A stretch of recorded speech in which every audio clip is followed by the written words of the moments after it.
Air bersih sekarang Bapak Presiden, kami laporkan, kami dibantu dari TNI dan Polri untuk mengebor sumur-sumur tanah yang ada. Ya. Sekarang ini alhamdulillah sudah banyak kita dapatkan. Di samping juga ada bantuan-bantuan tangki-tangki yang dikirimkan ke desa-desa. Izin Bapak Presiden, sekaligus kami mohon izin melaporkan yang lain Bapak Presiden, mohon izin. Kami juga mohon bantuan. Pertama untuk perumahan Huntap, dari data yang kami dapatkan dari para kepala desa, jadi rumah yang hilang sebanyak 37.888 unit dan rumah yang rusak berat sebanyak 4.839 unit. Sehingga kami mohon izin Bapak Presiden, kami membutuhkan rumah Huntap atau yang tetap sebanyak 42.727 unit. Terima kasih Bapak Presiden. Saat ini kami sudah dibantu dari Danantara untuk Huntara sebanyak 600 dan nanti ada tambah lagi untuk Huntap dan juga dari yang lainnya.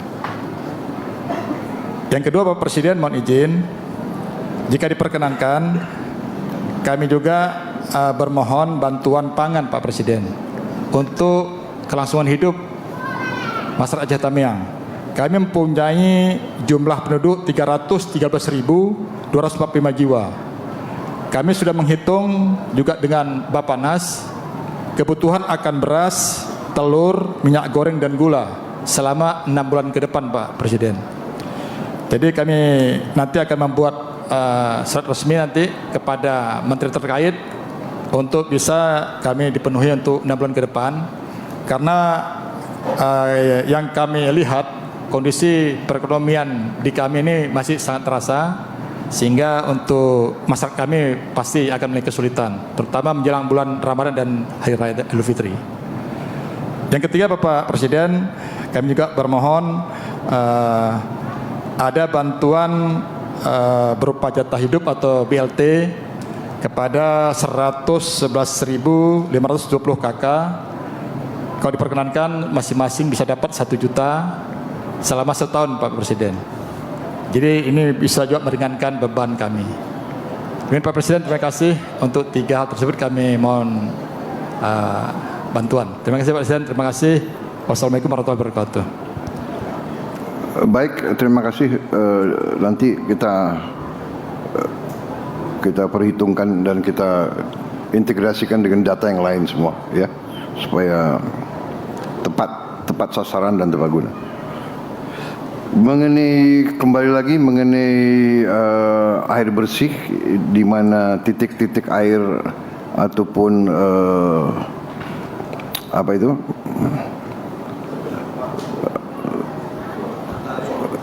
kita bor air sudah berapa yang di Tamiang yang dibangun, yang dikirim? Mungkin Kasat yang tahu. Terima kasih Pak. Kami dari Angkatan Darat saja sudah 129 titik Pak. 129 titik bor air. Siap. Dari BNPB juga melalui Pusterat juga ngebor Pak. Ya. Kepolisian juga saya kira sudah ratusan Pak. Setahu kami di grup itu sudah ada banyak Pak. Yang di Tamiang ini, di Tamiang ini. Tamiang. Berarti itu masih terus hampir Pak. Hampir semua desa sudah bisa dapat air ya sekarang. Ini yang di tempat pengungsian Pak. Tempat pengungsian. Oh, pengungsian yang kita bor, terus sekolah-sekolah, masjid-masjid, kecamatan. Jadi berkoordinasi dengan wilayah itu tempat mana yang diperlukan Pak. Oke. Jadi kami bekerja simultan. Dari Kemhan juga kami mengirim 10 pemadam kebakaran, makanya jalan cepat selesai di sini Pak. Iya. Betul Pak. Ya. Terus Huntara juga kami ikut bekerja, jadi simultan semua bekerja, air bersih terus berjalan Pak. Demikian Pak. Kemudian itu bor air itu bisa untuk air minum? Bisa Pak. Mohon izin Bapak, mungkin izin menjelaskan ada beberapa skema. Untuk yang dibangun Polri itu kedalamannya 20-30 meter. Airnya hanya untuk membersihkan Bapak, membersihkan. Kemudian yang dibangun Pusterat, kami yang membiayai itu Pusat Teritorial Angkatan Darat.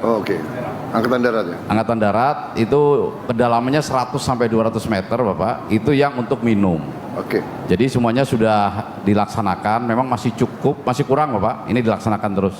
Ya. Tapi untuk sehari-hari saya rasa masih cukup, karena juga mobil-mobil tangki air juga terus setiap hari berjalan Bapak. Iya, tapi kalau tangki air gitu kan, Siap. iya kita keluar BBM lagi. Itu kalau yang 100 meter itu biayanya berapa per bor Kasat? 100 sampai 150 juta Bapak. 150 juta. 100 sampai 150 juta. Siap. Mungkin dengan Lengkap itu, lengkap. Lengkap Bapak. Dengan Sampai nanti air keluar. instalasi airnya, kemudian juga ada tangki airnya dan bisa langsung diambil oleh masyarakat. mungkin nggak cukup Bang kalau di atas 100 Bang, karena itu kadang-kadang ngebor tergantung tanahnya Pak. Ya. Kalau tanahnya lunak mungkin 2 minggu baru dapat Pak, tapi keras mungkin memerlukan lebih waktunya dari itu. Dan juga dari Kemhan juga kita mengirim RO banyak Pak. Jadi untuk membantu yang dangkal-dangkal itu ada progres pembersihan. Apa itu RO? Untuk penjernih air Pak. Penjernih air. Siap. Oke. Penjernih air yang berupa di mobil. Ya. Berapa unit saya belum ini jelas di daerah sini Pak. Ya. Sudah dikirim juga. Jadi kita terus lanjutkan untuk buatan sumur bor Pak. Ya. Dilanjutkan dengan MCK Pak. MCK Maaf ini. ya, kalau satu bor 150 juta itu saya anggap relatif murah gitu. Relatif murah. Tapi itu Tergantung kedalamannya Bapak. saya tahu, tapi termasuk ongkos pekerja nggak? Termasuk ongkos bekerja Bapak. Termasuk. Siap. Atau kalian pakai tentara nggak dibayar gitu? Bayar Bapak. Siap. Tetap. Enggak, saya anggap itu relatif murah. Karena saya dulu ngebor agak besar. Tapi memang tergantung tanah. Izin Bapak Presiden. Ya.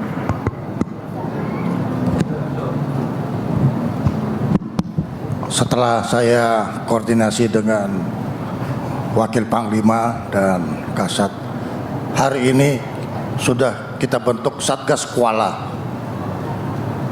Satgas Kuala ini terdiri dari 2 komposisi. Satu komposisi untuk pendalaman kuala dan satu komposisi untuk pemanfaatan air yang ada di kuala.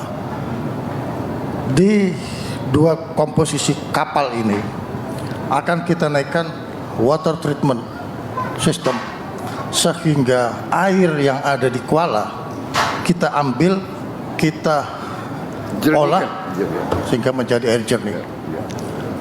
Kita akan hari ini, siang ini terbentuk Satgas. 2 minggu kemudian kami akan operasional mulai dari Kuala Simpang. Demikian Bapak Presiden. Bagus, terima kasih.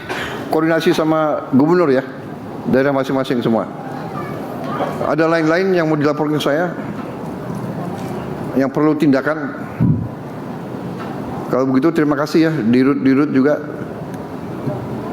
semuanya, semua lembaga dan antara juga terima kasih Anda tanggap turunnya cepat. Tapi nanti kita perbaiki terus karena kualitas hidup rakyat kita itu menjadi bahan utama pemikiran saya ya. Jadi kualitas hidupnya harus bagus.